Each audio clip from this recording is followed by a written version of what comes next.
तो बड़ी विडंबना है कि हम लोग धर्म को भी जाति के आधार पर देखने लगे हैं। मुझे नहीं लगता, मैं बहन जी हैं हमारी, इनकी एक भागवत में मेहरारे और बोला था, मैंने साफ कहा था शास्त्र में मुझे ज्यादा ज्ञान नहीं है, मगर मैं इतना जानता हूं पंडित कोई जाति नहीं है।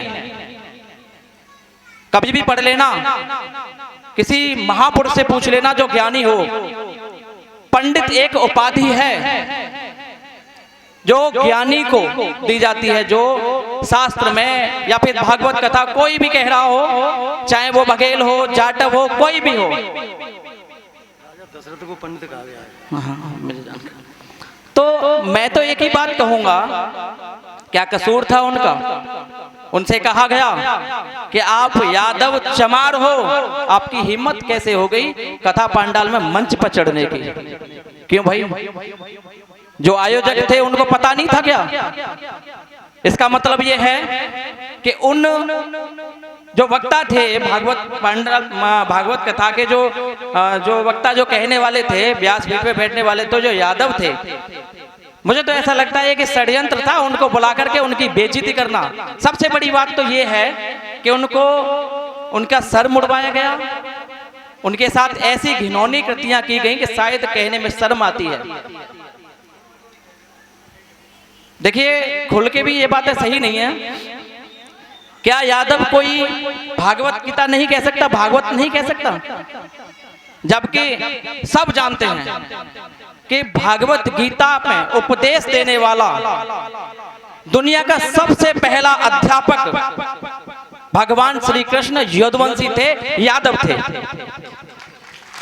दुनिया के पहले। मैं समझ सकता हूं उससे पहले कोई भी अध्यापक रहा हो या न रहा हो, उपदेश देने वाला उससे पहले कभी किसी ने उपदेश दिया ही नहीं। और मैं तो एक बात कहूंगा, सुना है मैंने कि भीष्म पितामह ने अनजाने में एक सर्प के तलवार लगा दी थी और उसे मार दिया था। उनको 6 महीने सैया पे, बाणों की सैया पे सेना पड़ा। तो मैं तो एक बात कहूंगा, जो जैसा करेगा वैसा भरेगा, चाहे वो राजनीति हो या गांव हो, कोई भी हो।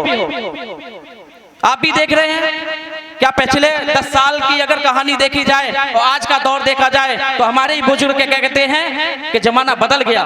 क्या 5 साल में या 10 साल में जमाना बदल गया? देखिए, मैं तो एक ही बात कहना चाहता हूं, अपने घर और परिवार को संभालिए और लड़ने की कोशिश कीजिए, उनसे नहीं जो आपके पड़ोसी हैं, अपने हैं। आपने मुझे भी, मैं तो एक ही बात कहता हूं कि अगर मैं गलत हूं तो मैं कभी भाषण बोलता ही नहीं ऐसी बातें। अगर अनजाने में भी गलती हो जाए उस बात को तो कभी लेके ही नहीं आता। इसलिए कहता हूं, जो यहां आकर के बोले होंगे, मुझसे पीछे बोले होंगे, पता नहीं कैसे कैसी बातें करते हैं, समाज में जहर घोलने वाले तो वही लोग हैं। आपको एक बात बता दूं, 3 बार मैंने बहादुरपुर और नवलपुर वाली जो रास्ता है उसका 3 बार एस्टीमेट बनवा करके पास कराने की कोशिश की। मैंने कहा वहां जाकर के कि सादाबाद विधानसभा में बहादुरपुर नवलपुर 2 जुड़वा भाई हैं जो कभी बरसात के 3 महीनों में आपस में बैठ ही नहीं पाते। ये सत्य है कि नहीं बताओ? बरसात के 3 महीनों में आपस में बैठ ही नहीं पाते ये लोग। और आज से नहीं, मैं तो पिछले कई सालों से, जब से मुझे याद है तब से मैं यही देखता आ रहा हूं। और मैंने आपके गांव में विधायक जी जब वोट मांगने आए थे तब भी ये बात कही थी कि विधायक जी आप विधायक हो जाएं तो इन 2 जुड़वा भाइयों का मिलन जरूर करा देना। जब बरसात होती है और 2-3 महीने बरसात में पानी भर जाता है सड़क में, तो ये कभी मिल नहीं पाते। नेता तो बहुत आए होंगे, कभी ये बात नहीं कही होगी उन्होंने।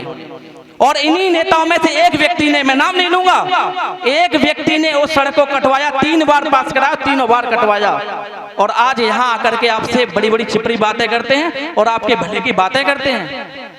समझना, आप निकल के देखिए गांव में से, उनके आसपास घूम के देखिए। जो व्यक्ति उनके आसपास घूम रहा है उनको भी महसूस होगा, वो कह नहीं पाते होंगे शायद। हमारे समाज में हमारे भाइयों को आपस में बंटवाने का काम, हमारे समाज में जहर घोलने का काम, पता क्या कहते हैं? अभी तो हम कोई पद नहीं है हमारे पास, अभी इन्हें ऐसे ही रहने दो, तभी तो पूछेंगे हमें। ये कहानियां, इसीलिए मैं 100 किलोमीटर दूर रहता हूं इस राजनीतिक के लोगों से। पता है क्यों?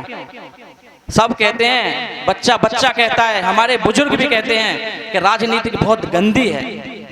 तो मैं पूछना चाहता हूं, राजनीति में रहने वाले कितने गंदे होंगे? सोचने वाली बात है।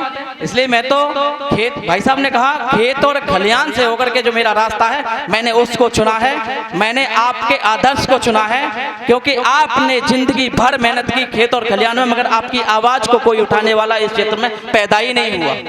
इसीलिए मैंने अपना रास्ता बदल लिया है और उसी रास्ते पर चल रहा हूँ। कल भी मदरा में जो हमारे समाज के लोग हैं, लगभग 70 लोगों से ज्यादा FIR थी नामजद, 1000 लोगों पे, अज्ञात लोगों पे मुकदमा था, उसकी लड़ाई लड़ी, 5 घंटे पुलिस कमिश्नर को बैठा रहा और सबके केस वापस करवाए।